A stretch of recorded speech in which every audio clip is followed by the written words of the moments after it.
এক বা ২ কোটি নয়, আইপিএলে মিচেল স্টার্কের দাম ২৪ কোটি, যে দাম দিতে চাইলে ১২ সিজনের জন্য কিনতে পারবেন মুস্তাফিজকে। অবশ্য দামের বেলায় যত কাড়াকাড়ি, কিন্তু পারফর্মের দিকে পুরোই উল্টো। আইপিএল এর মাঝপথে যখন মুস্তাফিজ সেরা বলার, তখন মিচেল স্টার্ক তার যেন দিন শেষ হলেই বাঁচে। কাড়াকাড়ি অর্থই যে পারফরমেন্সে আনে না, সেটারই প্রমাণ করলো Mustafiz Mitchell Starc. Mustafiz Mitchell স্টার্কের পারফর্ম নিয়ে বিস্তারিত থাকছে প্রতিবেদনে।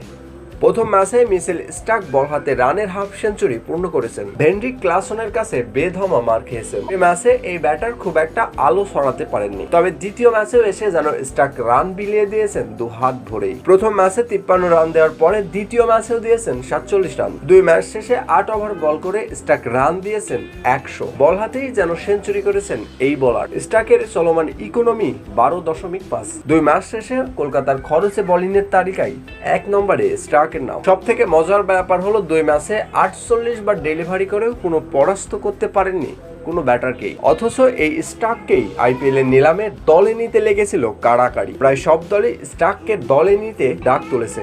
আইপিএল এর ইতিহাসে সব থেকে দীর্ঘস্থায়ী হয়েছে এই নিলামটি, যেখানে স্টার্ক শেষ পর্যন্ত যায় কলকাতার ঘরে। ঢাকঢোল পিটিয়ে স্টার্ককে এনেও লাভের লাভ কিছুই হয়নি। বিপরীতে নিলামে মুস্তাফিজকে নিয়ে আইপিএল এর কিছুই হয়নি। আইপিএল এর নিলামে চেন্নাই ছাড়া ফিজকে নেওয়ার আগ্রহ কেউই দেখায়নি। নামমাত্র মূল্যে ফিজকে দলে ফেরায় তারা। ফিজের একাদশে থাকা নিয়েও ছিল শঙ্কা। পাথিরানার অনুপস্থিতিতেই সুযোগ আসে, সেখানে সুযোগ পেয়েই যেন নিজেকে ঢেলে দিলেন মুস্তাফিজ। দুই ম্যাচ শেষে মিচেল যখন বল করেছেন ১২.৫ ইকোনমিতে, সেখানে মুস্তাফিজ বল করেছেন ৭ স্টার্কের ঝুলিতে নেই খুব একটা উইকেট, তবে মুস্তাফিজের ৫ ম্যাচে ১০ উইকেটের মালিক। মাথায় শোভা পেয়েছে পারভেল ক্যাপও, নামের পাশে পেয়েছেন ডেট ওভার স্পেশালিস্টের তকমাও। নিঃসন্দেহে বর্তমান জেনারেশনের স্টার্ক সেরা একটি বলার, তবে পারফর্ম যে সবসময় একরকম যায় না সেটার প্রমাণ দিলেন এই পেসার। অজিদের হয়ে জিতিয়েছেন একাধিক বিশ্বকাপ, খেলে যাচ্ছেন ৩ ফরম্যাটেই। স্টার্কের ৬০ টি-২০-তে ৭৪ উইকেট, অপরদিকে মুস্তাফিজের ৯১ ম্যাচে শিকার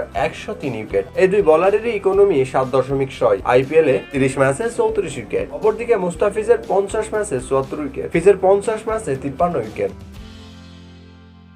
এক বা ২ কোটি নয়, আইপিএলে মিচেল স্টার্কের দাম ২৪ কোটি, যে দাম দিতে চাইলে ১২ সিজনের জন্য কিনতে পারবেন মুস্তাফিজকে। অবশ্য দামের বেলায় যত কাড়াকাড়ি, কিন্তু পারফর্মের দিকে পুরোই উল্টো। আইপিএল এর মাঝপথে যখন মুস্তাফিজ সেরা বলার, তখন মিচেল স্টার্ক তার যেন দিন শেষ হলেই বাঁচে। কাড়াকাড়ি অর্থই যে পারফরমেন্সে আনে না, সেটারই প্রমাণ করলো Mustafiz Mitchell Starc. Mustafiz Mitchell স্টার্কের পারফর্ম নিয়ে বিস্তারিত থাকছে প্রতিবেদনে।